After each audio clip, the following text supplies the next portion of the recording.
ಅಪಾಯದ ಮಟ್ಟ ಮೀರಿ ಹರಿತಾ ಇರುವಂತಹ ತುಂಗಾ ನದಿ ತೀರದಲ್ಲಿ ಪ್ರವಾಸಿಗರ ಹುಚ್ಚಾಟ ಜೋರಾಗಿದೆ. ಮೈದುಂಬಿ ಹರಿತಾ ಇರೋ ತುಂಗಾ ನದಿಯಲ್ಲಿ ಮೋಜು ಮಸ್ತಿ ಮಾಡ್ತಿದ್ದಾರೆ.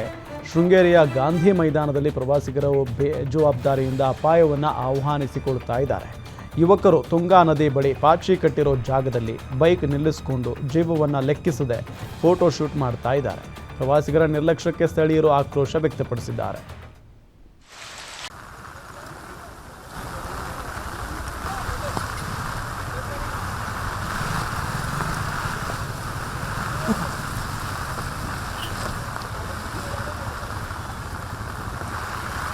ಪಾಚಿ ಕಟ್ಟಿ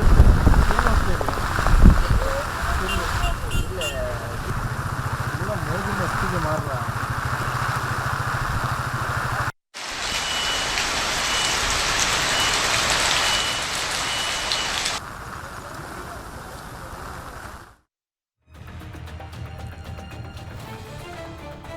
ಧಾರವಾಡದಲ್ಲಿ ನಿರಂತರವಾಗಿ ಮಳೆ ಆಗ್ತಾ ಇದೆ. ಧಾರವಾಡ ತಾಲೂಕಿನ ಸಲಕಿನಕೊಪ್ಪ ಗ್ರಾಮದಲ್ಲಿ ಮನೆ ಕುಸಿತ ಆಗಿದೆ. ಮಹದೇವಪ್ಪ ಕಲ್ಲೂರು ಎನ್ನುವವರಿಗೆ ಸೇರಿದ ಮನೆ ಕುಸಿತವಾಗಿದೆ. ಮನೆ ಕುಸಿತ ಪರಿಣಾಮ ಮನೆಯಲ್ಲಿದ್ದ ಆಕಳು ಹಾಗೂ ಕರುಗಳಿಗೆ ಸಣ್ಣ ಪುಟ್ಟ ಗಾಯಗಳಾಗಿದೆ. ಮನೆಯಲ್ಲಿ ಯಾರೂ ಇಲ್ಲದ ವೇಳೆ ಕುಸಿತವಾಗಿದ್ದರಿಂದ ಭಾರೀ ಅನಾಹುತವೊಂದು ತಪ್ಪಿದೆ.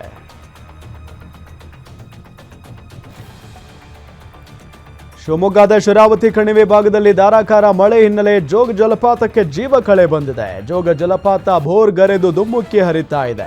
ಸಾಗರ ತಾಲೂಕಿನಲ್ಲಿರುವ ಜೋಗ ಜಲಪಾತವನ್ನ ನೋಡಿ ಪ್ರವಾಸಿಗರು ಫುಲ್ ಖುಷ್ ಆಗಿದ್ದಾರೆ. Raja Rani Roarer rocket ಫಾಲ್ಸ್ಗಳು ಧುಮ್ಮುಕ್ಕುತ್ತಿವೆ. ಮುಗಿಲೆತ್ತರದಿಂದ ಧುಮ್ಮುಕ್ಕುವ ಜಲಧಾರೆಗೆ ಪ್ರವಾಸಿಗರು ಮನಸೋತಿದ್ದಾರೆ. ವಾರಾಂತ್ಯದ ದಿನಗಳಲ್ಲಿ ಜೋಗ ಜಲಪಾತದತ್ತ ಪ್ರವಾಸಿಗರು ಓಡೋಡಿ ಬರ್ತಿದ್ದಾರೆ.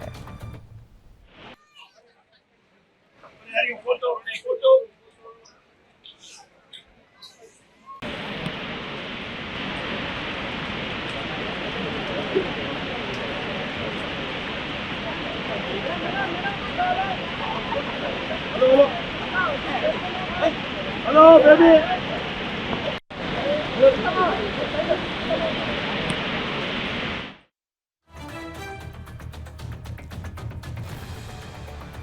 ಸನ್ನಡತೆಯ ಆಧಾರದಲ್ಲಿ ಬಳ್ಳಾರಿ ಜೈಲಿನಿಂದ 3 ಕೈದಿಗಳನ್ನು ರಿಲೀಸ್ ಮಾಡಲಾಗಿದೆ. ಜೀವಾವಧಿ ಶಿಕ್ಷೆಗೆ ಗುರಿಯಾಗಿದ್ದ 3 ಕೈದಿಗಳನ್ನು ಬಳ್ಳಾರಿ ಕೇಂದ್ರ ಕಾರಾಗೃಹದಿಂದ ಬಿಡುಗಡೆ ಮಾಡಲಾಗಿದೆ. ಬಳ್ಳಾರಿಯ ಗಾದಿಲಿಂಗಪ್ಪ, ವೀರೇಶ್ ಮತ್ತು ಕೊಪ್ಪಳದ ಯಮನೂರಪ್ಪನನ್ನ ಜಿಲ್ಲಾಧಿಕಾರಿ ಪ್ರಶಾಂತ್ ಕುಮಾರ್ ಮಿಶ್ರಾ, ಕೇಂದ್ರ ಕಾರಾಗೃಹದ ಅಧೀಕ್ಷಕಿ ಲತಾ ರಿಲೀಸ್ ಮಾಡಿದ್ದಾರೆ. ಗಾದಿಲಿಂಗಪ್ಪ ಕೊಲೆ ಪ್ರಕರಣವೊಂದರಲ್ಲಿ ಶಿಕ್ಷೆಗೆ ಗುರಿಯಾಗಿದ್ದರು. ಯಮನೂರಪ್ಪ ಪತ್ನಿ ಹತ್ಯೆ ಪ್ರಕರಣದಲ್ಲಿ ಮತ್ತು ವೀರೇಶ್ ಮಗ ಮತ್ತು ತಮ್ಮನ ಕೊಲೆ ಪ್ರಕರಣದಲ್ಲಿ ಬಂಧಿಯಾಗಿದ್ದರು. ಮೂವರಿಗೂ ಜೀವಾವಧಿ ಶಿಕ್ಷೆ ವಿಧಿಸಲಾಗಿತ್ತು. ಬಳ್ಳಾರಿ ಜೈಲಿನಲ್ಲಿ 14 ವರ್ಷ ಪೂರೈಸಿದ್ದ ಈ ಅಪರಾಧಿಗಳು ಜೈಲಿನ ಕಾರ್ಖಾನೆ ಮತ್ತು ಸ್ವಚ್ಛತಾ ಕೆಲಸದಲ್ಲಿ ತೊಡಗಿಸಿಕೊಂಡಿದ್ದರು. ಸದ್ಯ ಸನ್ನಡತೆ ಆಧಾರದ ಮೇಲೆ ಜೈಲಿನಿಂದ ರಿಲೀಸ್ ಆಗಿದ್ದು ಮುಂದಿನ ಜೀವನದತ್ತ ಹೊಸ ಹೆಜ್ಜೆಯನ್ನು ಇಟ್ಟಿದ್ದಾರೆ. ಬೆಂಗಳೂರಿನಲ್ಲಿ ಡ್ರಗ್ಸ್ ಬಳಕೆ ವಿರುದ್ಧ ವಿಶೇಷ ಕಾರ್ಯಾಚರಣೆ ನಡೆಯಿತು. ಡಿಸಿಪಿ ಬಿಎಸ್ ನೇಮಗೌಡ ನೇತೃತ್ವದಲ್ಲಿ 1650 ಗ್ರಾಂ ಗಾಂಜಾ, 150 ಗ್ರಾಂ ಆಸಿಸ್ ಆಯಿಲ್ ವಶಕ್ಕೆ ಪಡೆಯಲಾಗಿದೆ. ಉತ್ತರ ಪೊಲೀಸ್ ವಿಭಾಗದಲ್ಲಿ 3 ಎಸಿಪಿ, 13 ಇನ್ಸ್ಪೆಕ್ಟರ್ಗಳು ಸಿಬ್ಬಂದಿ ಜೊತೆ ಕಾರ್ಯಾಚರಣೆ ನಡೆಸಿ ಅನುಮಾನಿತ 106 ವ್ಯಕ್ತಿಗಳ ಪರಿಶೀಲನೆ ನಡೆಸಲಾಯಿತು. ಮಾದಕ ವಸ್ತು ಮಾರಾಟ ಸಂಬಂಧ 3 ಬಂಧಿಸಲಾಗಿದೆ. 11 ಮಂದಿ ವಿರುದ್ಧ ಕೇಸ್ ದಾಖಲಾಗಿದೆ.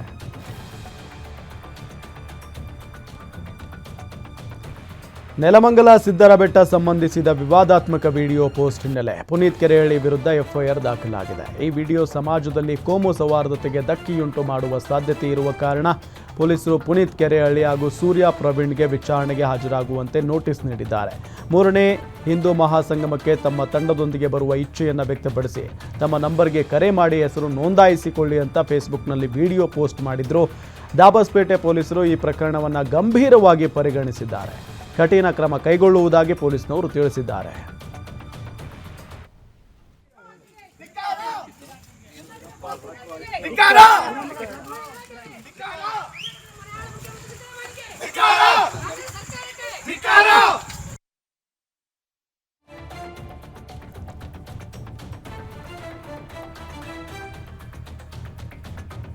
ಕಾಳಸಂತೆಯಲ್ಲಿ ಮಾರಾಟ ಮಾಡಲು ಮನೆಯಲ್ಲಿ ಸಂಗ್ರಹಿಸಿಟ್ಟಿದ್ದ ಪಡಿತರ ಅಕ್ಕಿ ಜಪ್ತಿ ಮಾಡಲಾಗಿದೆ. ಆಹಾರ ನಿರೀಕ್ಷಕ ರಾಜು ಪಾಂಚಾಳ್ ನೇತೃತ್ವದಲ್ಲಿ ಅಲಿ ಅಹಮದ್ ಎಂಬುವವರಿಗೆ ಸೇರಿದ ಮನೆ ಮೇಲೆ ದಾಳಿ ಮಾಡಿ 20,000 ಮೌಲ್ಯದ ಅಕ್ಕಿ ವಶಪಡಿಸಿಕೊಳ್ಳಲಾಗಿದೆ. ಅಲ್ಲದೆ ಚಿಟಗುಪ್ಪ ಪಟ್ಟಣದ ದಸ್ತಗೀರ್ ಮೊಹಿಲ್ಲಾ ಗಲ್ಲಿಯ ಮನೆಯೊಂದರಲ್ಲಿ ಅಕ್ರಮವಾಗಿ 50 ಕೆಜಿ ತೂಕದ 18 ಪ್ಯಾಕೆಟ್ಗಳಲ್ಲಿ 900 ಕೆಜಿ ಅಕ್ಕಿ ಸಂಗ್ರಹಿಸಿಡಲಾಗಿದ್ದನ್ನು ಜಪ್ತಿ ಮಾಡಲಾಗಿದೆ. ಈ ಸಂಬಂಧ ಚಟಗುಪ್ಪ ಪೊಲೀಸ್ ಠಾಣೆಯಲ್ಲಿ ಪ್ರಕರಣ ದಾಖಲಾಗಿದೆ. ಕಲಬುರಗಿ ಕೋಟೆ ವೈಭವವನ್ನು ಪ್ರಧಾನಿ ಮೋದಿಯವರು ಕೊಂಡಾಡಿದ್ದಾರೆ. ಮನ್ ಕಿ ಬಾತ್ ಕಾರ್ಯಕ್ರಮದಲ್ಲಿ ಮಾತನಾಡಿದ ಪ್ರಧಾನಿ ಮೋದಿ, ಭಾರತದ ಪುರಾತನವಾಗಿರೋ 12 ಮರಾಠ ಕೋಟೆಗಳು ಯುನೆಸ್ಕೋ 12 ಮರಾಠ ಕೋಟೆಗಳನ್ನು ವಿಶ್ವ ಪರಂಪರೆಯ ತಾಣಗಳೆಂದು ಗುರುತಿಸಿದೆ ಅಂತ ಹೇಳಿದರು. ಅದೇ ಬಹುಮನಿ ಸುಲ್ತಾನರ ಕಾಲದಲ್ಲಿ ಹಿಂದೂ ದೊರೆ ರಾಜ ಗುಲ್ಚಂದ್ನಿಂದ ನಿರ್ಮಾಣವಾಗಿರೋ ಕೋಟೆ ಅಂತ ಹೇಳಿದರು. ಇನ್ನು 14ನೇ ಶತಮಾನದಲ್ಲಿ ಈ ಕೋಟೆ ಕಟ್ಟಲಾಗಿತ್ತು. ನಂತರ ಬಹುಮನಿ ಸುಲ್ತಾನರ ಅಲ್ಲಾವುದ್ದೀನ್ ಬಹುಮನ್ ಶಾನಿಂದ ಪೂರ್ತಿ ಕೋಟೆ ನಿರ್ಮಾಣ ಮಾಡಿದ್ರು ಅಂತ ಕಲಬುರಗಿ ಕೋಟೆ ವೈಭವವನ್ನು ಹಾಡಿ ಹೊಗಳಿದ್ದಾರೆ.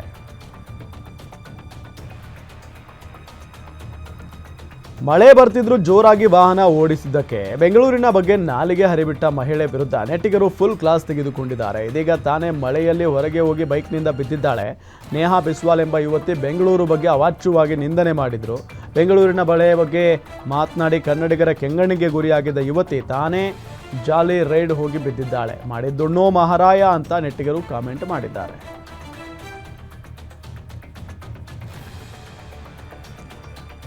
ದೇವನಹಳ್ಳಿ ತಾಲೂಕಿನ ಪ್ರೌಢಶಾಲೆ ಜಾಲಗಿಯ ಶಾಲೆಯ ವಿದ್ಯಾರ್ಥಿಗಳು ಒಂದೆಡೆ ಸೇರಿ ಫುಲ್ ಮೋಜು ಮಸ್ತಿ ಮಾಡಿದ್ದಾರೆ. 2013ನೇ ಸಾಲಿನಲ್ಲಿ ಓದಿದ ಸ್ನೇಹಿತರು ಸುಮಾರು ವರ್ಷಗಳ ನಂತರ ಭರ್ಜರಿ ಎಂಜಾಯ್ ಮಾಡಿದ್ದಾರೆ.